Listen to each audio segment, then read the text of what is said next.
Suddenly, Si-Chen opens his eyes and finds himself in a hospital bed. He's confused to see people walking around outside, and a world that isn't on fire. Looking at a calendar, he realizes he has returned 10 years into the past to his university days. The date is May 16, 2015-7. This is exactly 3 years before the first Demon King, Wrath, is supposed to appear and open the gates of hell. A system message appears in his vision, stating that the fusion for power called gluttony is complete. Si-Chen realizes this is his one chance to change the future. He checks his status window and sees that, even though he is level 1, all his stats are at 100. In his previous life, he was at the very bottom of the food chain at the National University for Awakened Powers, a school that only takes students with potential. He spent 4 years being a punching bag for everyone else because he didn't awaken his powers until much later. A new screen pops up showing the Lightning Assassin, class, which was his title in the future. He can feel a familiar power flowing through him, and realizes he might have inherited his future abilities or awakened much earlier than before. He decides to test his strength, but he's interrupted when his roommate, Ma Long, bursts into the room. Ma Long is an E-rank flower chanter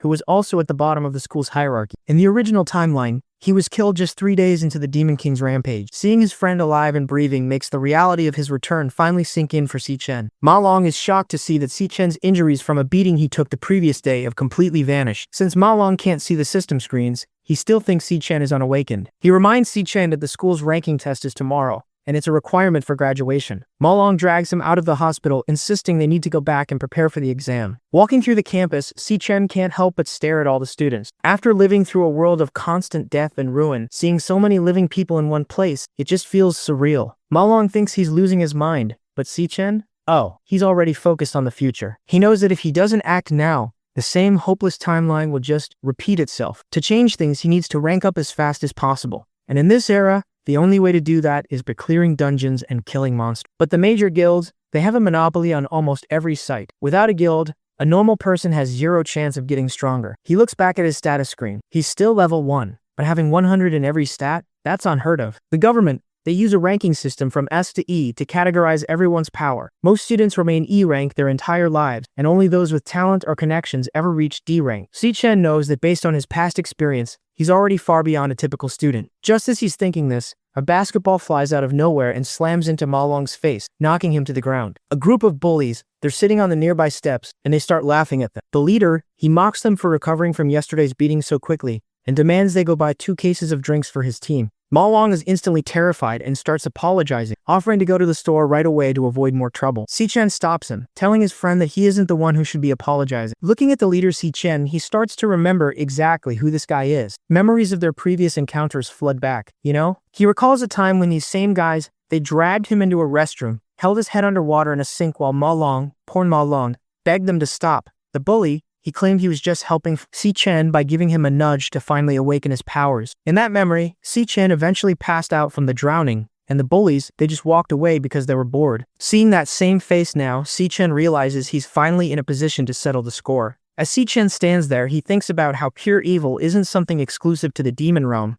It's just as common in the human world. He realizes that while the monsters are a threat, people like this, they can be just as rotten. Gongchen continues to act like he owns the campus, laughing and telling his group to keep playing with the 2 of them. Ma Long, he's ready to cave in and go buy the drinks just to end the confrontation, but Si-Chen, he stands his ground. He tells Ma Long that it's not his fault and that the ones who should be apologizing are the bullies standing in front of them. This immediately kills the laughter, you know? Don Cheng turns around, clearly offended that his usual punching bag is talking back. Ma Long, he's losing his mind with fear, but Si-Chen, he remains calm. He knows this guy's deal. Gongchen is an E-rank flower warrior who only gets away with bullying because his older brother is the student council president and the strongest student in school. In reality, Gongchen's own powers are mediocre at best. Around them, other students start to gather, mocking Si-Chen for being useless and unawakened, expecting him to get sent back to the hospital after 1 hit. Gongchen loses his patience and activates his ability, causing his arms to transform into heavy, glowing, stone-like constructs. He cracks his knuckles and asks Si-Chen what he just said, but Si-Chen doesn't back down. He looks the bully right in the eye and tells him to leave them alone from now on. Infuriated,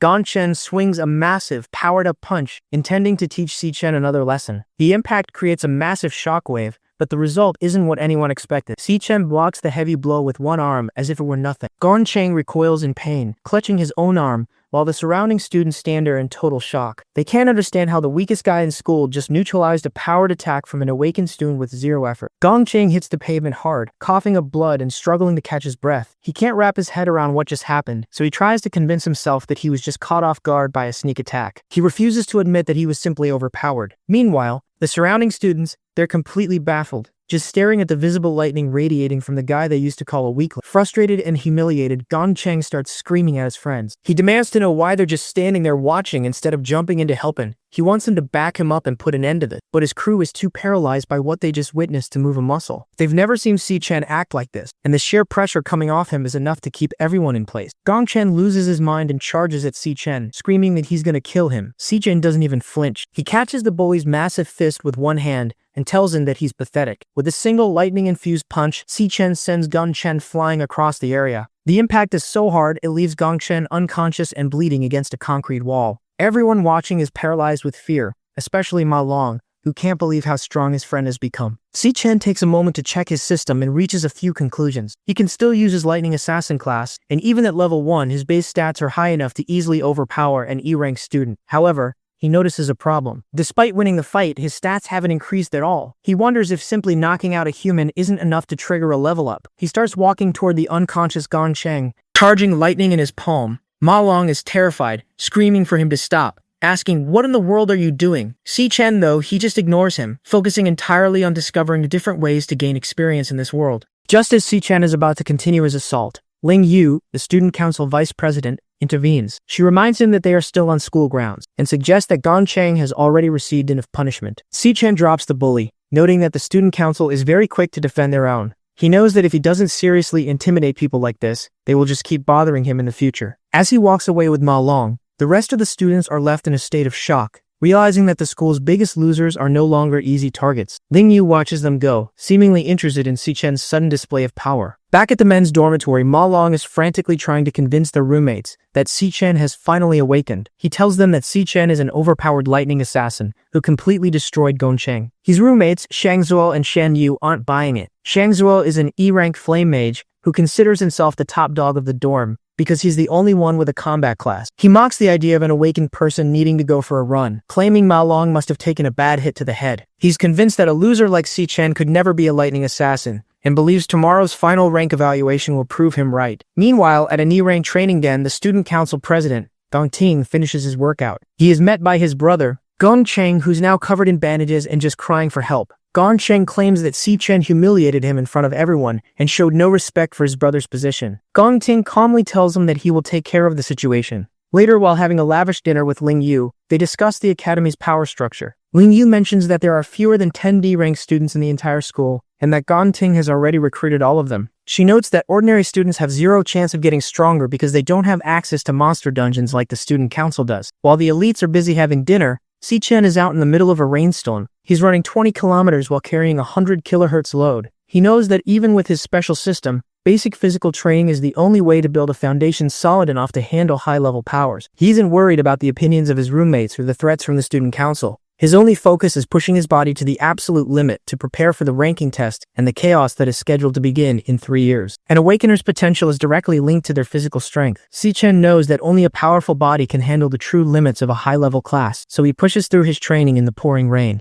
Even with his current power, it isn't enough. In the year 2160, the Demon King Wrath is destined to emerge and slaughter millions, This is the monster that threw open the gates of hell and allowed the other Demon Kings to invade. Most importantly, Wrath is the one who killed Si-Chen's little sister. He remembers her dying in his arms as the world burned. He has 3 years before that descent, and he has to grow faster than the monster does. While he's out training, his phone rings. It's an incoming call from his sister, Si-Yoon. Hearing her voice for the first time in years feels like a miracle. She's upbeat, talking about a competition she's in, and how they can finally pay off the back rent if she wins. Si-Chen can barely speak. Overcome with the emotion of hearing her alive and well, he realizes that everything has truly begun anew, and he vows to protect her this time. He finishes his laps and returns to the dormitory. It's been 8 hours since he arrived in the past, and he's finally starting to adjust. After a shower, he considers his most pressing issue. To level up, he needs to enter a demon den, but the major guilds have a complete monopoly over them. Without being part of the elite, there's no way to find monsters to kill. As he lays in bed, his thoughts drift back to the power of gluttony. Just as he starts to drift off, a system window appears,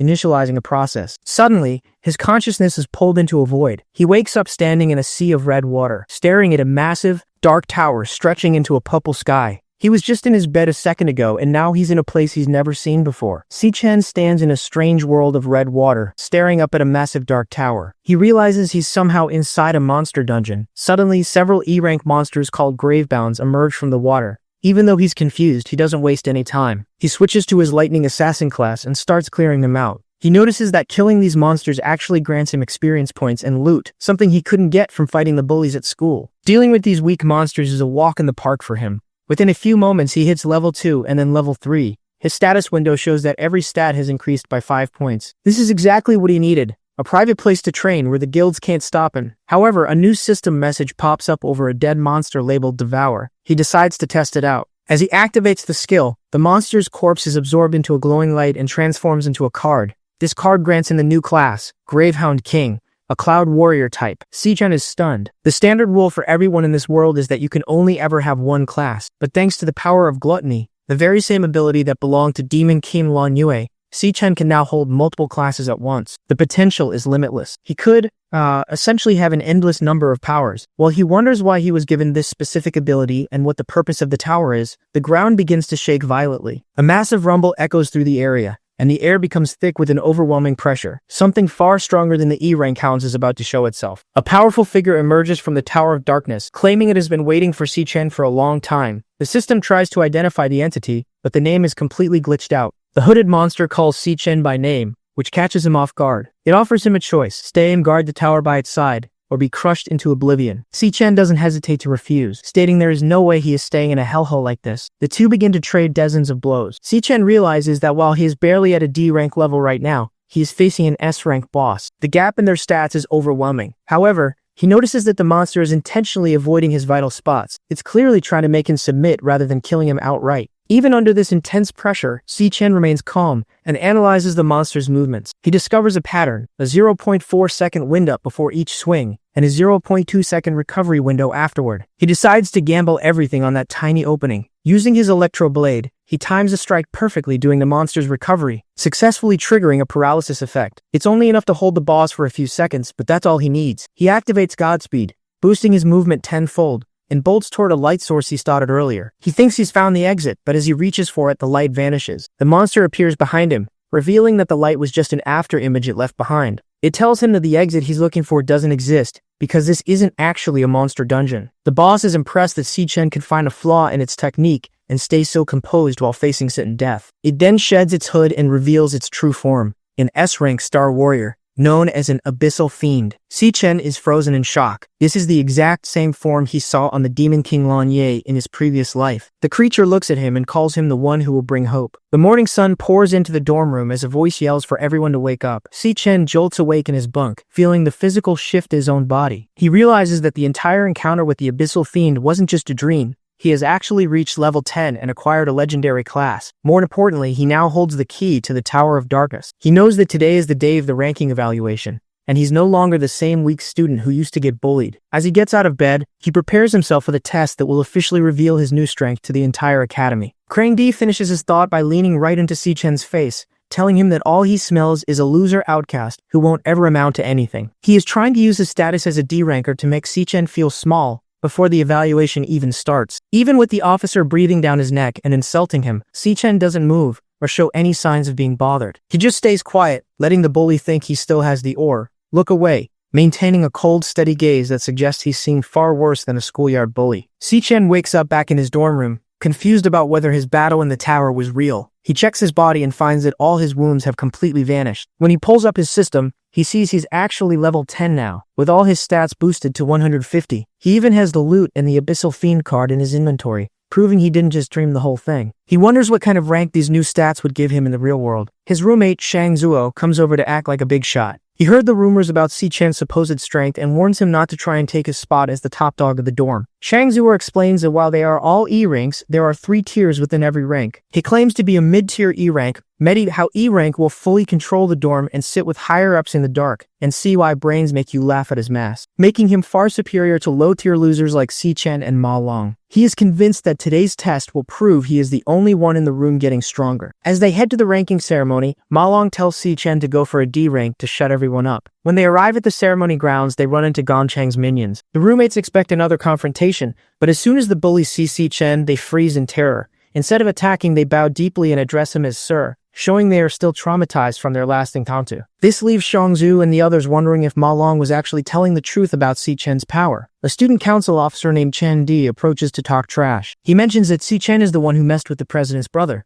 He leans in close, claiming he can smell a person's strength, and tells Si Chen that he only smells like a loser who will never amount to anything. Si Chen doesn't flinch and simply asks if the guy is a dog. Just before Qiang Di can lose his temper, the student council president, Gong Ting, steps in. He tells his officer to stand down, admitting that his younger brother was at fault and deserved what happened. The ranking assessment finally begins. The head scientist explains that students will enter an artificial dungeon to unleash their energy against a magical core. This core measures their current output and sends the data to a public screen. Shangzhu is called up first. He enters the portal and blasts the core with his flame magic. The machine processes his power and confirms he is still a mid-tier E rank. The crowd waits for the most important part of the data, the potential stat. This measures the highest rank an awakener can possibly achieve in the future. Shangzhu's potential is revealed to be C rank, which is high enough to get special attention from the government. Despite the good potential score, Shangzhu was visibly frustrated that his actual rank didn't improve to D rank after 2 years of training. Ma Long tries to comfort him, pointing out that most of them will likely score even worse. Shangzhu and Ma Long both receive E rank low-tier results with C rank potential. Ma Long tries to look on the bright side, telling a depressed Shangzhu that D-rank students are rare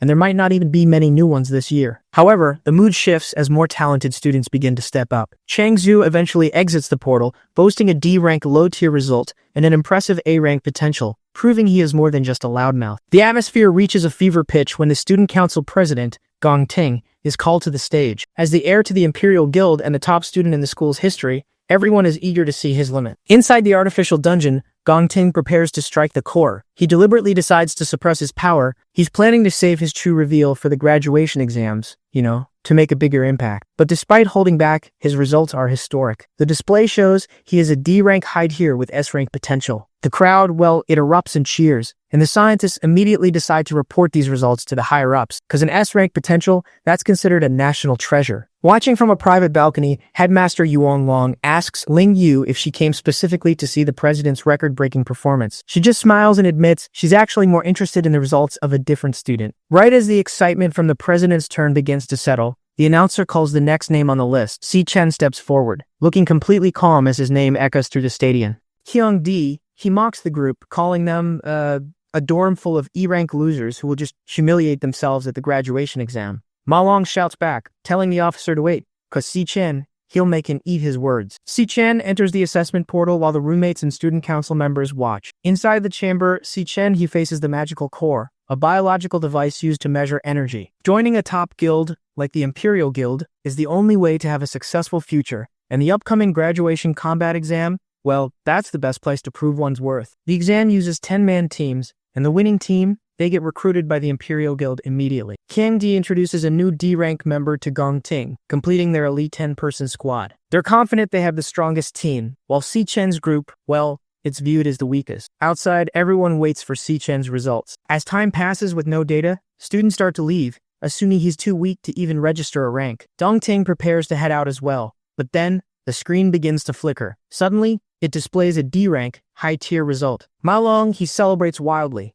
while Gong Ting and his officers look on in disbelief. Inside, the system alerts Si Chen of an abnormality. He realizes his level 10 base stats are already equal to a high-tier D-rank, without using a class. He decides to switch to his weakest class, the Gravehound King, just to see what happens. The screen outside updates again, jumping to C-rank mid-tier. The crowd, they go into a frenzy, unable to understand how his rank is rising. Gong Ting, he's confused, and the scientists, they assume the machine's having a system error. Si Chen, he decides to test his full power, and he switches to the Abyssal Fiend class. This causes the core to react violently, sending a massive purple vortex into the sky above the university. Everyone looks up in terror at the phenomenon. The screen starts flashing warnings because the potential rank it exceeds the system's maximum bounds. Seconds later, the magical core explodes, sending a shockwave right through the stadium. The scientists they rush inside to find the core is shriveled up and, well, died. Si-Chen stands there, realizing he pushed the device too far. However, he uses his gluttony power to devour the remains of the core. He successfully acquires an A-rank skill called Delicate Magical Core, which allows him to see the ranks and threat levels of everyone within 100 meters. He tests it immediately and sees that Gong Ting is actually a C-rank high tier who has been hiding his true strength. The scientists announce that the day's testing is suspended and Si-Chen's data was likely corrupted. As the roommates try to take Si-Chen back to the dorm, Kyung-di blocks their path. He screams at Si-Chen, accusing him of breaking the machine and wasting the student council's time. Si-Chen begins to charge as lightning, thinking about taking the officer out. But Gong Ting, he stops the fight. The president, he tells Cheon-di to be respectful to their new teammate. He offers his hand to Si-Chen, inviting him to join his squad for the graduation combat exam, so they can achieve the highest score in the school's history. Gong Ting, he shocks everyone by personally inviting Si-Chen to join his elite squad. The surrounding students, they can't believe it. And Chang-di is especially bitter. He realizes that if Si-Chen joins, someone will have to be kicked off the team. He can't understand what makes this guy so special, but since the president made the offer, he tries to act fake and welcoming. He puts a hand on Si-Chen's shoulder to welcome him to the team, but Si-Chen immediately slaps his hand away. He bluntly states that he's not interested. Cheong-di and Gong Ting, they're stunned by the total rejection. Si-Chen tells them they're too loud and warns them never to bother him again as he walks away. This sends Cheong-di into a literal fire-breathing rage, while the other students gossip about how much guts it took to reject the student council president. They realize that with a C-rank assessment, Si-Chen must be aiming for first place on his own. Gong Ting keeps his cool, telling his team that it isn't a problem and that Si-Chen clearly has his own plans. Watching from the balcony, the headmaster is disappointed that the two didn't team up to set a new school record. Ling Yu, however, finds it much more interesting. She views the rejection as a declaration of war, noting that while Gong Ting was born with a silver spoon, he's definitely not a pushover. Back on the field, Gong Ting wonders if the assessment results were actually accurate. He vows that no matter what, he won't let anyone take the top spot from him. Chang-di tries to suck up to him, offering to teach Si-Chen a lesson, but Gong Ting shuts him down, acting like he's above being petty. Gong Ting tells the team to go to karaoke without him, but as he leaves, he tells Chang-di that whatever he decides to do has nothing to do with him. Chang-di catches the hint. The president is giving him a silent green light to attack. 10 minutes later, Chang-di's goons report that Si-Chen has left the campus to go home without even eating. Chang-di thinks the timing is perfect because off-campus anything goes. As Si-Chen walks through the city, he thinks back to the ruined future. In his past life, a top guild encountered a monster in the Holy Land that was stronger than anything they had ever seen. Wrath. The guild was completely wiped out, and Wrath descended to destroy the human world. To prevent this, Si-Chen needs to find that dungeon as soon as possible, but he needs a massive amount of money to start his plan. He heads to the Mithril Monster Exchange, the nation's largest resource hub. He approaches the counter and drops several monster fangs. The male clerk is dismissive, wondering how a student got these and calling them junk once he realizes they are E-rank Gravehelm fangs. He's more interested in VIP clients and hands the trash order off to a newbie clerk named Miss Lee. Si-Chen receives 18,000 for the fangs, which is enough to cover his rent for now. But then, he reaches into his inventory and pulls out a massive, glowing greatsword. He asks for an appraisal, and Miss Lee is completely stunned by the quality, guessing it's at least a B-rank or maybe even an A-rank weapon. The arrogant male clerk laughs at her, claiming A-rank gear is worth millions and that a broke student couldn't possibly have anything that valuable. Suddenly, a well-dressed man enters and corrects him. He explains that the gear isn't A-rank. It's an S-rank piece of equipment from the Abyssal Lands. The clerk's jaw drops in horror as the man approaches Si-Chen. He shakes his hand, stating they are honored by his patronage, and personally invites him to the VIP lounge. Si-Chen smiles, knowing his plan worked. He recognizes the man as King Zi,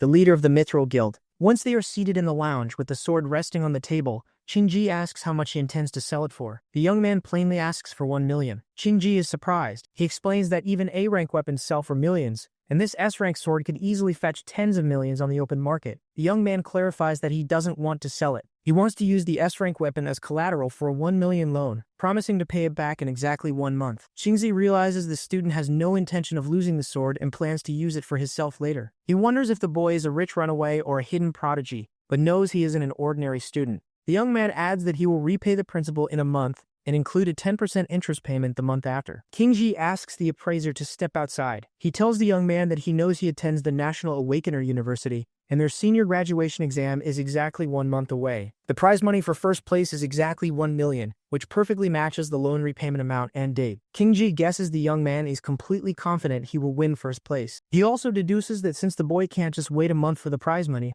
He must be in desperate need of cash right now to risk putting up an S-rank item as collateral. Seeing an opportunity, King Ji makes a counteroffer. He offers to loan him 1.5 million in cash on the spot with 0 interest for 1 month. He extends his hand, asking the young man to consider this the start of a friendship between them. He promises to keep their discussions strictly confidential and asks that the young man bring any future trading needs to his exchange facility first. The young man is impressed that Qingzi figured out his exact situation with just a few details. Instead of taking advantage of his desperate need for cash, Qingzi offered better terms just to build a long-term partnership. It makes complete sense to him why Qingji eventually turns the Mithril Exchange into the world's premier exchange facility in the future. They shake hands to seal the deal. The young man knows that to eliminate Wrath, he can't rely solely on his own strength. He needs to start making trustworthy allies. The magic contract is completed, and 1.5 million is transferred into his account. King Ji asks what he plans to use for his upcoming graduation exam now that he used his weapon as collateral. He offers to lend him some high-rank equipment from the shop. The young man says there is no need. He reaches out and summons another identical S-rank greatsword. King Ji and his staff are completely speechless. Leaving the shop, he takes a taxi to the long-distance bus terminal. While waiting, he thinks back to his past life. His family struggled financially,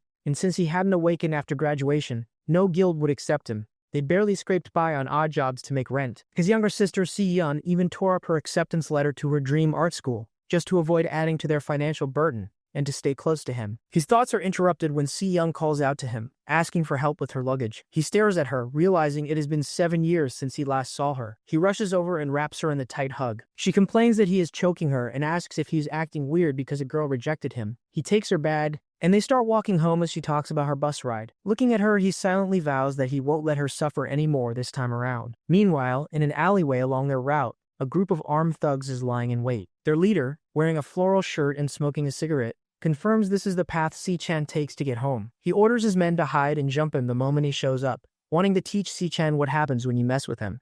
Their leader, a D-rank cloud assassin named Qiang-Di, holds a grudge. The young man previously told them to stop bothering him, and Qiang-Di wants to cripple him so he misses graduation. Unaware of the ambush, Si-Yu notices her brother acting weird and tries to cheer him up. They enter the alley, and the thugs prepare to jump them. The young man catches their scent immediately. He pulls out a pair of wireless earbuds, places them in Si-Yun's ears, and plays her favorite song, telling her it will help her understand his mental state. As she closes her eyes to the music, he steps forward, his eyes glowing. In his past life, he lost his last family member in the year 2160 and wasn't reborn until 2167. This is his first time seeing his sister in 7 years, and he is furious these thugs are ruining the moment. Lightning crackles around him as he launches forward. He smashes the first thug's face into a wall and snaps another's arm with a single punch. The thugs panic at his overwhelming strength. Qiang-Di screams that he's the strongest cloud assassin and lunges with his knife. The young man effortlessly dodges the blade and drives a lightning-laced punch straight into Qiang-Di's face. The leader is sent flying, crashing hard against the pavement.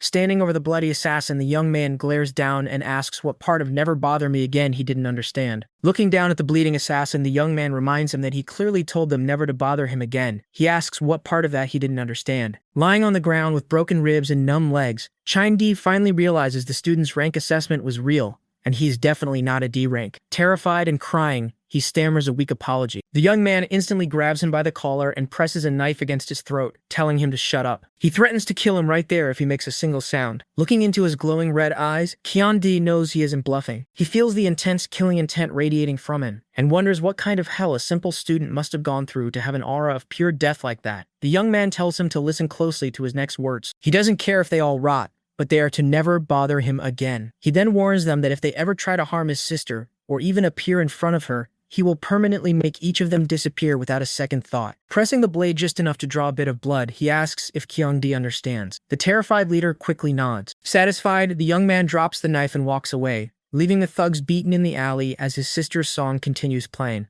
As Si-Yun listens to the song, tears start falling down her face. The lyrics are incredibly sad and lonely. She wonders what her brother has been through to relate to something like this, feeling like he has lived through a lot even though they've only been apart for a few days. She thinks about how she's always been by his side and wipes her tears, telling him he's taking his lonely joke a little too far. He suddenly hands her a red box. Inside is a golden pen. She immediately recognizes it as the latest magic holographic pen from Dragco, an item that costs over 10 grand. Completely shocked, she asks where he got the money for it. Watching her, he thinks back to his past life where he failed to protect her in her dreams. He silently vows to protect everything about her this time around. Si-Yu nervously suggests returning the pen, claiming it's way too expensive and that she doesn't even like it that much. But she chests it out anyway, drawing a glowing pink fish in the empty air. She is amazed that it actually works. He just smiles and tells her she can use it as long as she likes it. Later, they sit at home eating bowls of noodles. He praises her cooking, but Siyun brings up their living situation. She scolds him for throwing money away on a pen when they still need to pay rent. He casually replies that he already paid this year's rent in full. Siyun is stunned. He quickly makes up an excuse, saying he started a small business with a friend and made some good money. Siyun knows he's a terrible liar.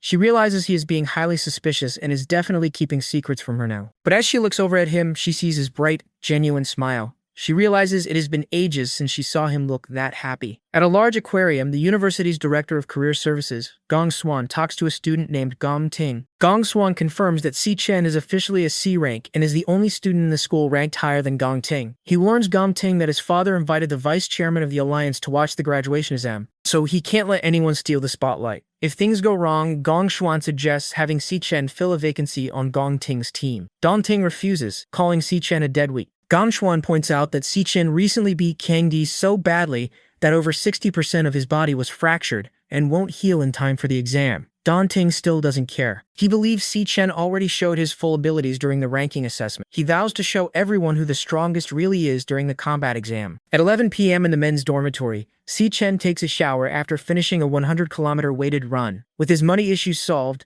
he is ready to focus on his real plan after graduation. His next step is to win the 1 million prize money to pay back his loan from Chinji, knowing he will need him for future deals. Lying in bed, Si Chen notes he has less than a month before the exam and needs to level up a few more times. A loading bar appears in his vision, and the glutton system initiates. Walking up the steps of a massive red tower, he checks his system stats. His weakest class, Gravehound King, is officially assessed as a C rank. His strongest class, Abyssal Fiend, doesn't display a rank because its potential exceeds the system's maximum bounds. While it is an S-rank class, he can't use its full potential yet, and doesn't know exactly how much more power it holds. He also notes that the ranks of his 2 remaining classes are currently unknown. To test his limits, he pulls out an SSS-Rank item called the Time Rift Key. The system describes it as the only key capable of unlocking the gates to the Tower of Darkness. He uses the key and the large stone doors rumble open, revealing a swirling purple portal. Wondering what is waiting for him inside, he steps through the vortex. As he arrives, he looks around in surprise, trying to make sense of his new surroundings. He steps out into the fallen star wastes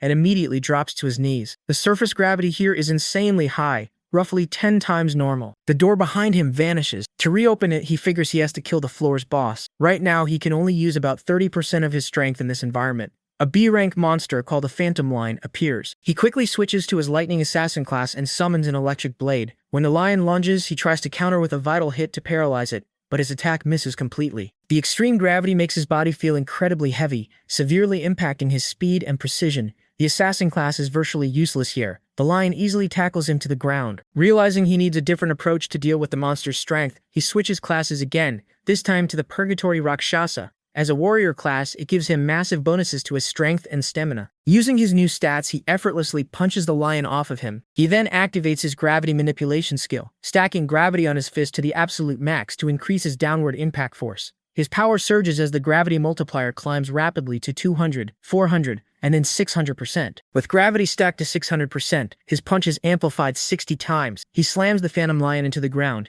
destroying it. He catches his breath as the system awards him 12,000 XP, bringing him to level 11. Checking his stats, he notes that every star on a class card represents a stat multiplier. His Purgatory Rakshasa class has 11 stars, providing a higher overall amplification than his 9-star Lightning Assassin class. Still, it took everything he had just to beat a single B-rank monster, meaning neither class has broken past the B-rank limit yet. He then notices the system didn't give him a Devourer prompt for the lion, and the exit gate hasn't appeared. Looking up, a large black portal opens in the sky. Glowing eyes appear inside the void. He realizes the real 4 boss hasn't even shown up yet. Several more Phantom Lions jump out of the portal. The monster he just used all his strength to kill was just a basic mob. The lions lunge at him, slashing across his chest. As they attack, he finally understands the Purgatory Rakshasa's warning. The open door brings endless pain, but he has to endure and conquer it all. Suddenly, Si Chen gasps and sits up in bed, waking up from the simulation in a cold sweat. Si Chen wakes up in a cold sweat in his dorm room. The feeling of his muscles tearing and skin separating from the bone in the simulation felt completely real. He knows there are no shortcuts to getting stronger,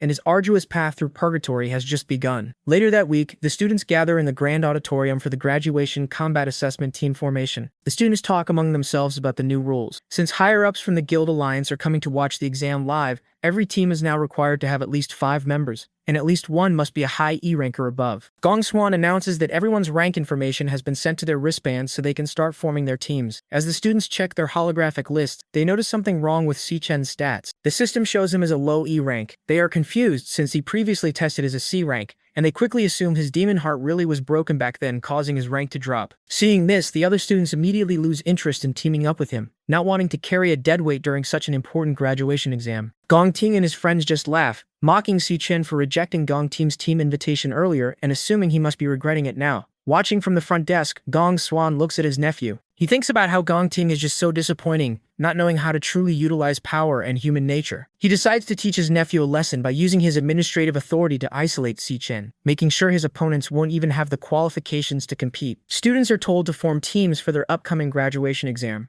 Everyone rushes to join the student council president, Gong Ting, because being on his team practically guarantees a good career. Meanwhile, Si Chen and his roommates are struggling. To even enter the exam, they need a 5-person team with at least one high-tier E rank member. Currently, they only have 4 people. Si Chen's rank has been listed as low-tier E rank, putting him at the very bottom of the school. He knows the graduation scores based on performance in a monster dungeon where the number of enemies scales with team size. Having more teammates doesn't automatically mean a better score. Quality matters more. Si Chen suspects the director of career services, Gong Swan, tampered with his records. Gong Swan shares a name with the president and likely lowered Si Chen's rank so no one would want to team up with him. One of their roommates, Shang Zuo, is a mid-tier E rank. Another group tries to recruit him, calling the rest of the dorm trash. Shang Zuo refuses to abandon his friends, even if it means missing the exam. Si Chen realizes they're being targeted and decides to take matters into his own hands. A system notification appears, confirming a class change is complete. Awe surges through him as his appearance shifts. He decides to take advantage of the university's tradition that allows 1v1 challenges at any time. His plan is simple: defeat Gong Ting in front of everyone to prove his strength. Once he shows his true power, he expects high-ranking students will want to join his team.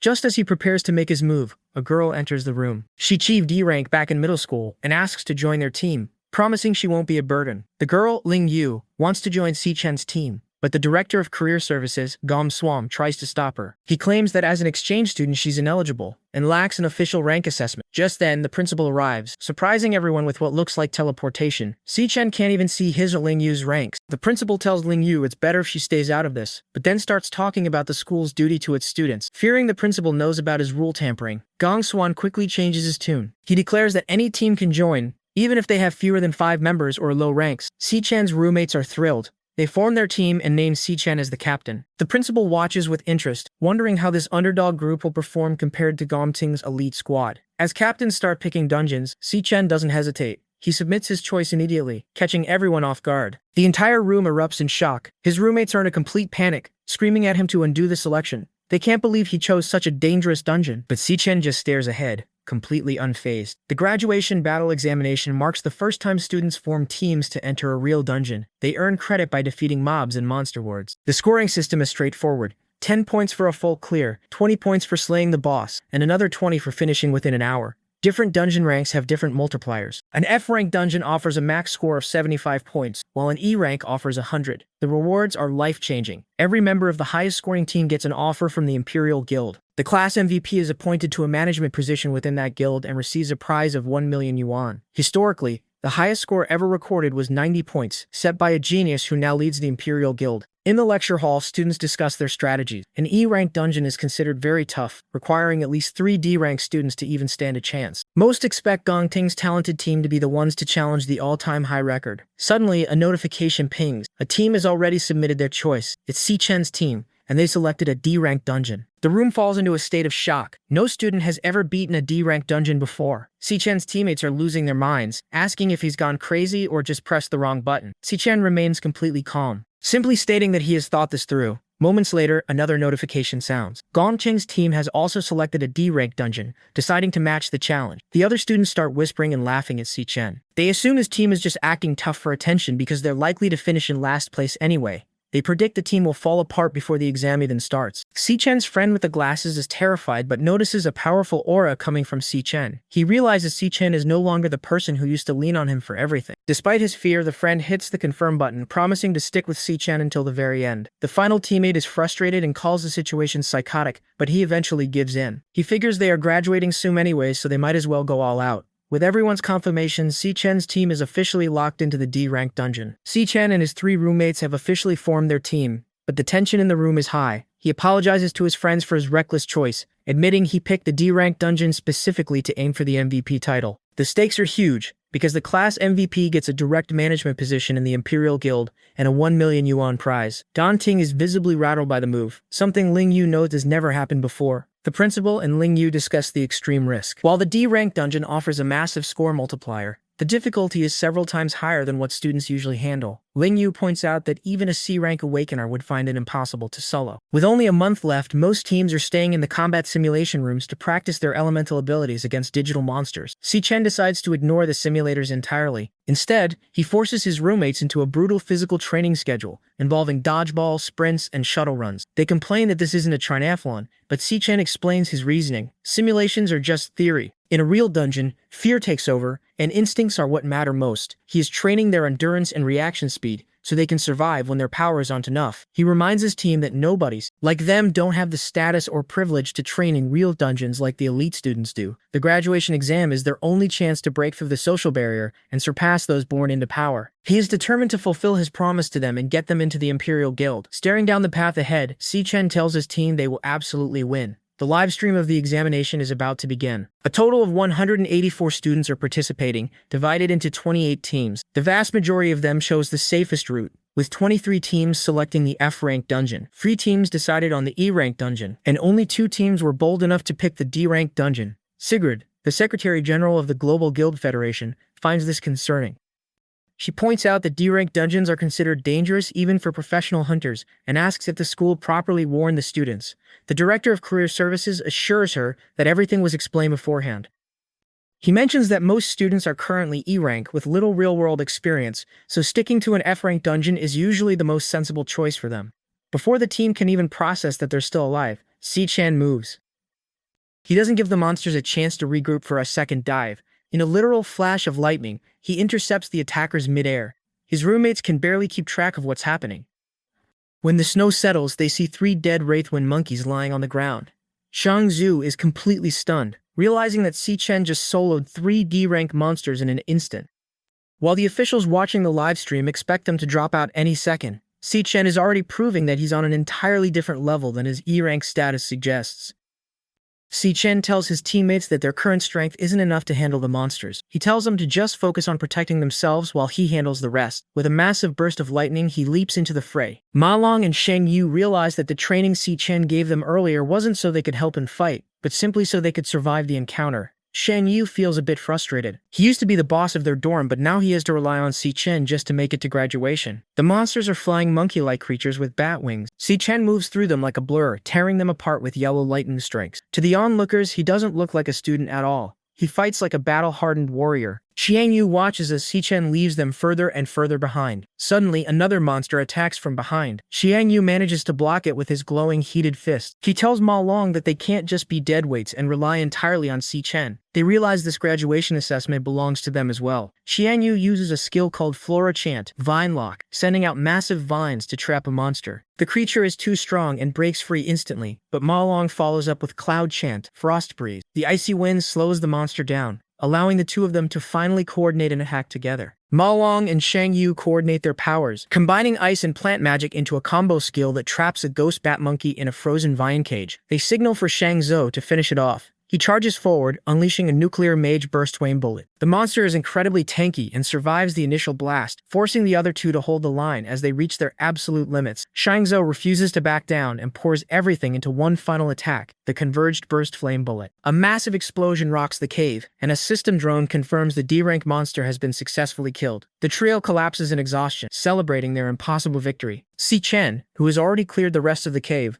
walks over and offers them a casual good job. Watching the live feed, an examiner is left speechless, unable to comprehend how trash students with 0 experience can take down a monster of that level. In a separate room, high-ranking observers take notice. One man with purple hair watches Si-Chen intently, remarking on his excellent performance and noting that the boy looks exactly like an old acquaintance of his. The purple-haired man finally remembers Si-Chen's name, while the examiner excitedly points out that the other team in a D-rank dungeon is already halfway through. This team, led by a flame soldier named Gong Ting, is tearing through not just toadstools with professional-level coordination. Using combos like Withering Him and Astrofusion to group and weaken enemies, Gong Ting finishes them off with a searing fracture. One teammate admits that the Gong family likely rigged the exam since these are the exact monsters they train for. They confidently head toward the boss, feeling like champions. Back at Cloudwood Summit's peak, Si Chen's team reaches the top only to find the Monster Lord, a massive frost wraith ape. It's busy tearing into a smaller monster, and its red eyes immediately lock onto the intruders. The boys are terrified,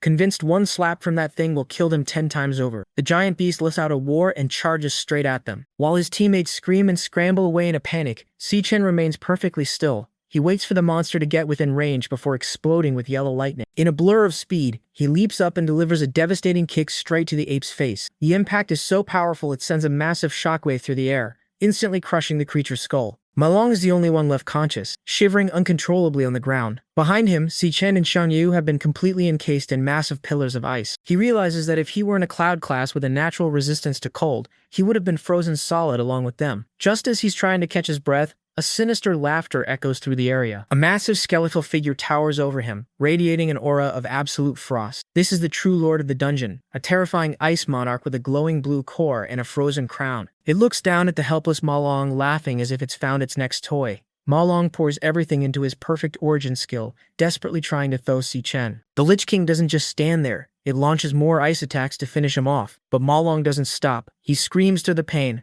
refusing to let his teammates stay frozen. His persistence finally pays off. Deep inside the ice, Si Chen's eyes snap open, burning with a fierce golden light. The massive ice pillar shatters into a million pieces as Si Chen breaks free, instantly tapping into his full power. Before the Lich King can even react, Si Chen activates his Godspeed skill. He becomes a streak of lightning, moving so fast that the world seems to stand still. The Lich King can only watch in absolute shock as Si Chen closes the distance in a fraction of a second. Ma Long is in complete shock, realizing that Si Chen isn't just a lightning elemental assassin. He watches as a skeletal mask forms over Si Chen's face, realizing he's looking at a rare dual-class awakener. Si Chen apologizes to his team for misjudging the situation and putting them in danger. A class change. Notification appears as Si Chen's energy shifts from blue to a dark purple and pink. The transformation completes, revealing his new form, the Abyssal Fiend. Now sporting horns, glowing eyes, and wielding a massive jagged energy blade, Si Chen declares he's going to finish this immediately. He swings his weapon, letting out a powerful shockwave as he prepares to end the battle. If you didn't want to be killed by the sword of Si Chen, then please subscribe to our channel for more updates.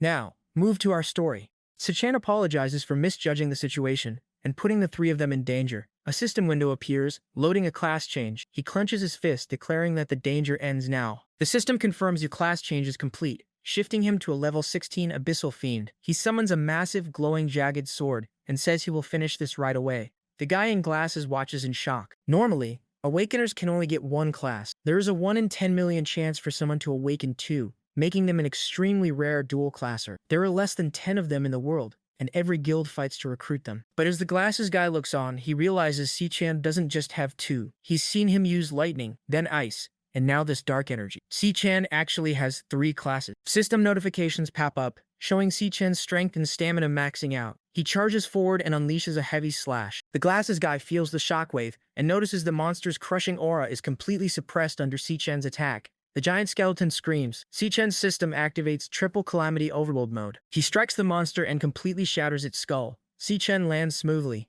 The system gives him 5,000 experience points, leveling him up to 17. The boss drops an item called Frostbone Skewers. The glasses guy walks up, saying he should have known Si Chen could easily one-shot a C-rank monster lord. Then he suddenly remembers their other 2 teammates are still frozen. He asks Si Chen if he has the energy to defrost them, but then panics and runs off to check on Shang Zhuo and Shan Yu himself. While he runs off, a Devourer notification pops up over the shattered skull. Si Chen holds his hand out toward the remains and the system begins devouring it. The devouring process finishes and the system rewards Si Chen with a new class, the Frostbound Lich King, a Cloud Mage type. He realizes this is the first time he's gained a class outside of the Dream Realm. He also remembers that his Arctic Nova attack froze their recording Robocam earlier. That means the examiners watching didn't see him use multiple classes. Figuring they still have plenty of time to get a perfect score, he's suddenly interrupted by another system prompt. His Lightning Assassin class reaches 100%, and he levels up. He gains 1 star point that can be allocated to his stats, leaving him a bit surprised. Meanwhile, Team Gong Ting is struggling in a high-risk D-rank dungeon called Gloombind Grotto. They are fighting a dungeon lord, a giant man-eater plant. One teammate tries to hold the beast back with glowing purple chains while an archer shoots lightning arrows at it. The archer complains that the monster is too tanky and his attacks aren't doing any damage. The giant plant easily breaks free from the chains and swats the team away. Panicking, they realize they never faced anything this strong in training, and put all their hopes on Gongting. Gongting stands back while 3 of his teammates cast magic circles to buff him. Once his stamina, strength, and elemental power max out, he declares he has enough power. Covered in flames, he dashes at the monster and leaps high into the air. He brings his flaming sword down, telling the beast to split. Using his Flame Soldier class skill, Sorrow Blade Burst, he unleashes a massive fiery explosion that completely wipes out the boss. His teammates cheer, calling him a legend as the Robocam announces their successful clear. They finished the D-rank dungeon in just 35 minutes. Because they cleared it in under an hour with a 3x difficulty multiplier, they earn a perfect score of 150 points. The team celebrates setting a brand new school record, while Gongting calmly sheaths his sword. Back in the waiting room, a few guys assume anyone returning this early must be trash who forfeited, since even a basic F-rank dungeon takes at least an hour. Seeing Si Chen and his teammates resting nearby, the guy with the earring walks over to mock him. He laughs, saying they chickened out and couldn't even finish the assessment. Before he can say anything else, his group calls him back because the vice chairman has arrived. The vice chairman walks into the room clapping, praising the outstanding performance he just witnessed. The earring guy and his friend stand at attention, but they are stunned when the man walks right past them and stops directly in front of Si Chen. The vice chairman calls Si Chen remarkable for clearing a D-rank Devil's Cave in just 21 minutes. He points out that even fully fledged professional guild teams would struggle to get a time like that. Hearing this, the earring guy is completely dumbfounded that Si Chen's team actually beat a D-rank, let alone so fast. Behind Si Chen, his teammates just smile confidently at the reaction. Si Chen recognizes the man as Carl Cavendish, the vice chairman of the World Guild Alliance. Since he is arguably the second most powerful person in the world, Si Chen wonders why he is here. Carl confirms Si Chen's name and notes that his trip wasn't a waste of time after all. Almost as an afterthought, Carl turns back and casually mentions that the Gon family's young master also did well leading a team to clear a D-rank. He compliments Guildmaster Gong Lin for teaching his son right. Gong Lin politely accepts the praise, but his expression looks visibly tense. Carl notes that it's getting late and he should head back. Someone nearby tells the principal he really hit the jackpot this time to find a pair of prodigies rarely seen in a millennium. The principal clears his throat and steps forward to announce the results. Since there is a tie for a perfect score, he announces that both teams are tied for the championship. Everyone on both teams is eligible to join the Empire Guild. Si Chen's team erupts in cheers. The guys yell that they made it into the Empire Guild, hugging Si Chen and screaming that they are set for life right out of graduation. Meanwhile, Gongting just watches quietly. The principal then adds that Captains Gongting and Si Chen will both be granted core management positions within the Empire Guild, and they will split the 1 million MVP prize money equally. Dumting glares at Si Chen upon hearing this. Si Chen suddenly realizes that means he only gets 500,000. He promised to pay Qingji back 1 million within a month. He starts thinking he will have to find a way to earn another 500,000 as quickly as possible. Before he can figure it out, Gongting steps up and declares there can only be one champion. He points right at Si Chen and demands a one-on-one tiebreaker with him. The principal and the crowd are shocked by the challenge. The principal tries to talk Gongting down, saying the assessment is already over and a tie for first place is a perfect outcome. He also whispers that Si Chen would never agree to an extra match. But Si Chen immediately turns around and asks that if he wins, does he get to keep the entire 1 million? The principal practically chokes on his own spit. Gongting scowls and tells him if he can beat him, he can take it all. Carl Cavendish smiles, finding the situation very interesting, and noting that the performance hasn't ended just yet. The two face off, ready to fight for the top spot and the full prize. Qingzi is sitting in an opulent room, telling Si Chen he didn't expect him to completely shatter the record with a perfect score. He points out that Si Chen is all over the news, which proves his decision to loan him money was a wise one. He tells him he doesn't need to pay back the 1.5 million, calling it an angel investment. Si Chen firmly declines, saying a debt is a debt and he must repay it. Qingji looks slightly surprised but listens as Si Chen explains why he came. First, he asks for a 1-week extension on the repayment deadline. He explains that since the graduation assessment ended in a tie, he received 500,000 less than expected. He then mentions he will be having a one-on-one tiebreaker with Gongting in a week, in a wild devil's cave outside the school. Hearing this, Qingzi looks shocked. He asks if they are really going into a wild devil's cave, pointing out that neither of them has professional guild training and it's far too dangerous. Si Chen tells him not to worry. Once he wins the tiebreaker, he'll get the remaining 500,000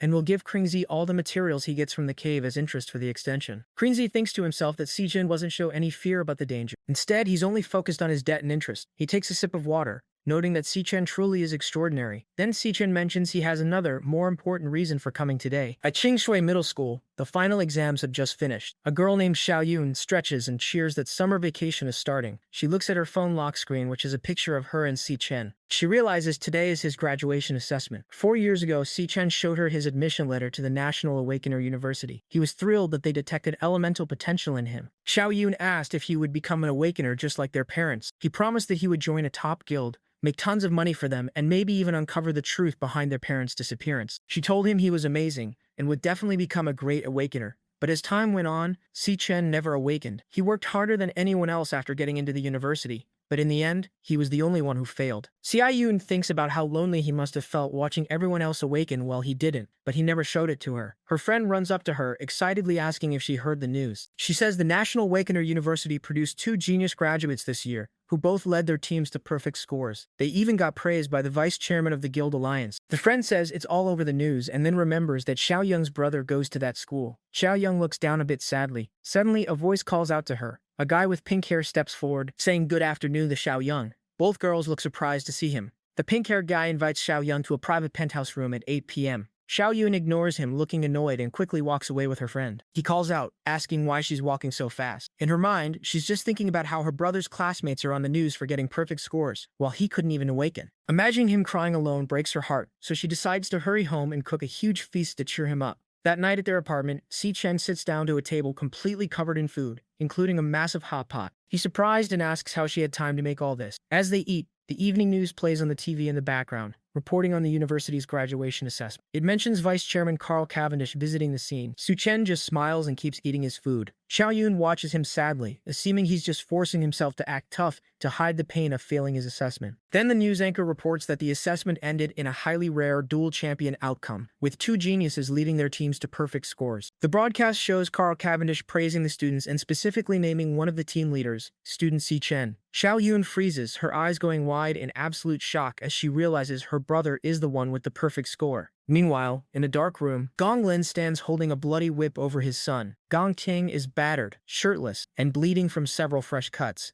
His father scolds him, saying he set up the stage and invited the audience, yet Gong Ting still botched the performance. He didn't win, and instead lost to some no-name brat. Dong Lin tells his son that from now on, he doesn't get to make his own decisions. He has already arranged everything for the combat tiebreaker in a week. Since Gong Ting couldn't get it done himself, his father is going to do it for him, by any means necessary, declaring that first place can only belong to the Gon family. The news broadcasts a report about the National Awakener University combat exam. 2 students led their teams to a perfect score. Vice Chairman Cavendish is on TV praising the results and giving special recognition to one student in particular, Si Chan. Watching the broadcast, a girl with braided hair freezes. She turns to the guy and asks if the Si Chan they just mentioned is him. Casually eating his meal at the table, Si Chan simply says yes and asks what about it. His sister drops her spoon in shock. She starts crying tears of joy, completely stunned that her own flesh and blood actually managed to pull off a perfect score. Si Chan just stares back at her calmly. Meanwhile, Vice Chairman Cavendish is enjoying premium Wagyu beef at a high-end restaurant. He asks his subordinate, Kite, for her report. She slides a top-secret file labeled The Glutton across the table. She reports that for the past year, the target hasn't left a single footprint behind. Cavendish figures it might already know they are watching and tells her to eat. But Kite brings up one more thing. She mentions someone suspicious who recently crossed paths with the vice chairman. She notes that the speed at which this person's abilities are growing is way too off the charts to ignore. At the same time, Si Chan is standing in a starry, rocky landscape. He is currently a level 17 lightning assassin. For the past 2 weeks, he has been grinding on the first floor of Dreadspire, nearly wiping out every monster there. He is fully adapted to fighting in a 10 times gravity environment. After his graduation exam, his lightning assassin class earned 1 star. He figures out that repeatedly hammering the same class raises its proficiency. He currently has 4 different classes, and none of them have hit their ceiling yet. He drops the newly obtained star directly into his most critical stat, speed. His speed stat reaches 740, which should put him at the level of an A-rank assassin. Despite that massive boost, he looks up at a giant glowing purple lion resting on a cliff. Even with his current speed, he still can't land a single hit on the floor's overlord. 2 glowing panthers then growl and charge directly at him. Si Chan uses his lightning assassin skill, Felicity God, and dashes forward covered in lightning. He realizes the Lion King Overlord has a weird ability. Every time he finds an opening and goes in for a strike, the lion blinks out of existence. It reappears next to whichever lioness is the farthest from him. They constantly shift positions, but their formation never changes. 2 lionesses always stay at close range to keep him busy, while the other 2 hang back on standby. The Lion King always stays at maximum distance. Si-chan realizes it's an overlord that lets everyone else do the dirty work. He wonders what class the Lion King is. He charges in with a lightning strike, but the panther dodges. He swings again, but the beast blinks out and pops up right beside the lion. The second he stops moving, another lioness charges in to bait him into attacking. Their coordination is perfect. One attacks, vanishes, repositions, and then another attacks. It is an endless loop meant to grind him down. Bruised and out of breath, Si-chan realizes the Lion King is literally playing with him. Suddenly, he gets an idea. He jumps high into the air to dodge a panther. He asks himself why he's even trying to beat them at their own speed game. Realizing he doesn't need to play their speed game, Si-chan decides to switch tactics. If they won't meet him head-on, he'll just tear them apart from a distance. He switches his class to his Cloud Mage form, the Frostbone King. Mages might be glass cannons up close, but at range they own the entire battlefield. He rains down a massive barrage of ice specks, covering the area. The relentless area of effect attacks leave the beast with no room to dodge, forcing them right into his kill zone. Once they are grouped up, he drops a Frost-Blessed bomb. The massive icy explosion leaves them with no corner to hide in, freezing the Lion King and its minions completely solid. With his targets immobilized, Si-chan switches classes one more time to his Stellar Warrior form. He activates Triple Cataclysm in Crushing mode, and drops down with a massive energy blade, shattering the frozen beasts to pieces. He declares the fight on the first floor of the Dread Spire officially over. As the icy dust settles, the system announces his victory. He levels up to 24 and receives his loot, 4 Phantom Strahd bones and 1 Phantom Strahd heart. Just then, a glowing red system prompt appears over the monster's remains, stating that they can be devoured. He reaches out and absorbs its energy to find out its exact class. It turns out the boss was a Stellar Tamer. Its own stats were weak, which is why it hid behind its contracted beast the entire time. Si-chan reviews the class skills. The teleportation ability, Stellar Warp, is genuinely good. The Force Beast Contracting, Stellar Pact, is interesting but relies on intimidation, meaning he'll have to go in pretty hard to tame a beast. Subtly, the illusion fades. The starry landscape vanishes, revealing an absolute wasteland of sand and giant bones. This is what the first floor of the Dread Spire actually looks like. A fiery portal to the second floor opens up in the distance. As Si-chan walks toward it, he hears a faint growl. He looks inside a massive skeletic ribcage and finds a tiny white lion cub trapped in glowing purple chains. He realizes this little guy didn't vanish when the Lion King died, meaning it wasn't a contracted beast. The Phantomane Lion King must have locked it up here. Si-chan uses his lightning to shatter the chains, freeing the cub. He tells the little guy that this wasteland was its home, and gives it back its freedom. Knowing exactly what it feels like to be trapped, Si-chan tells the cub to stay alive and keep going. He turns around to head down to the next floor. Just then, a system notification buzzes. A beast contract request is incoming. Because the little lion initiated the request itself, the recruitment success rate is a guaranteed 100%. And it unlocks 2 new passive skills. The first passive allows Si-chan to boost the contracted beast stats, and any experience the beast earns is returned to him in equal measure. The second passive gives him access to the beast's live field of vision if it is ever in danger. Si-chan turns around in surprise. The little cub, identified by the system as Lion King Leo, is staring up at him, requesting to enter a contract. The system asks if he accepts. Si-chan looks down at the cub and asks if it really wants to come with him. The little lion eagerly nods with a small roar. Si-chan smiles and accepts the contract. The system confirms the contract is complete and activates his new passive skills. Si-chan smiles and Si-chan. With his new companion happily floating beside him, Si-chan tells Leo it's time to go. They walk toward the fiery portal leading to the second floor. Out of nowhere, a massive red slash tears straight through Si-chan's chest. Si-chan wakes up gasping for air in his own bed, drenched in sweat. He realizes he died right before entering the next floor, and wonders what that sudden red attack was. Still processing his sudden death, his stomach growls, and he decides he just needs some food. He sits at the table eating a bowl of ramen while his sister gets ready to leave for the day. She asks if he has his university interview today,